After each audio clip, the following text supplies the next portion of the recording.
So let me give you next heaven in historical context. And when I use the word heaven, don't think just of this intermediate heaven where people go right now. I want you to think of heaven as the abode of God. I want you to think of the key with heaven. Every time when you read heaven, it's where God is. Where God is. And so there's three major themes historically of heaven. You have Eden. God has created a perfect world, and he takes mankind in this perfect world. He creates a garden. It's pleasing to the eyes. There's a perfect place. And God from heaven visits mankind. In all likelihood, the pre-incarnate Christ, or what theologians call a theophany. And he walks with men, and he talks with men, and they have relationship. And you have Adam and Eve in this perfect environment, and they name animals, and they're told to rule and multiply and have this amazing experience. And God created mankind in this perfect environment with the stipulation, don't eat from this one tree. So God comes and visits mankind on an earth that's perfect. There's no hurricanes, there's no tsunamis, there's no earthquakes, it's perfect. Then we'll move to chapter 3, and sin enters the world. Romans 8 says sin not only impacted the separation from man and God, but it impacted all of creation. Creation groans.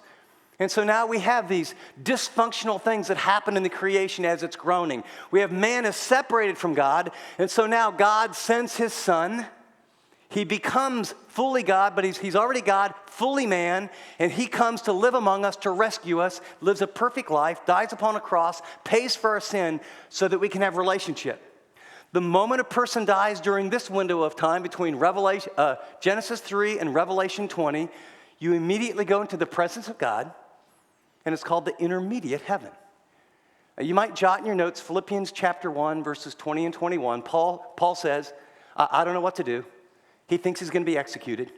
If I die, I'll be immediately with Christ, who's much better, but maybe I should stay to minister to you.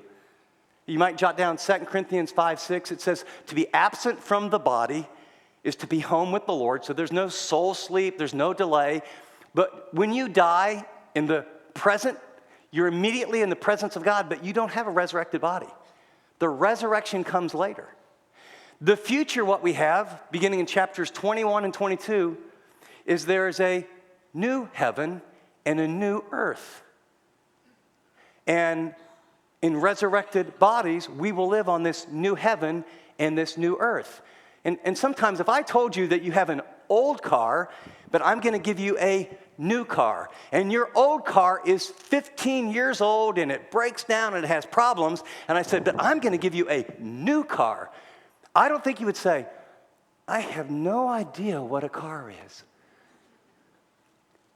Now, what you know is going to drive better, it's going to be more comfortable, but it's going to have a lot of the same characteristics as the old car.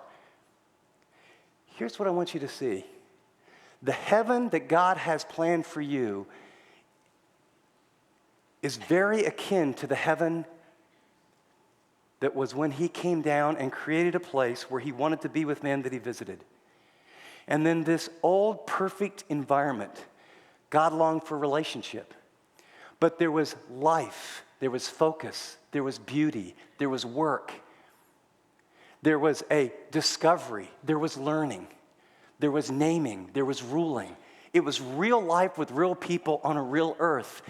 God promises in the future, heaven literally, we'll look at it in a minute, will come down, and there will be actually heaven on earth, the New Jerusalem, and there is a new earth with none of the problems of the fallen earth.